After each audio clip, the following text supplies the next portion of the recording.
अतना तू टाइट बनवेले बन बाप रे बाप हमरा हाथ में बनवावे में कला करबा अपने भैया। अच्छा आप बिजी हो गए क्या? काका हम पंकज भी ऐसा एगो मतलब गुरु में प्रथम गुरु मान के चले कि अगर हम राम हैं तो हमारे परशुराम हो ऐसा गुरु हो।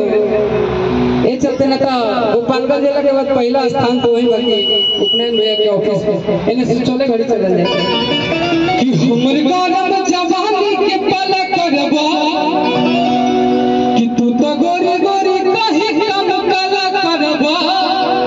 तब हम कहते हैं कि फैशन के दुकान भइलू कि न वही के जवान भइलू कि तू तो लागत रूप ना अरे कि ना हीरोइन से कम तयब के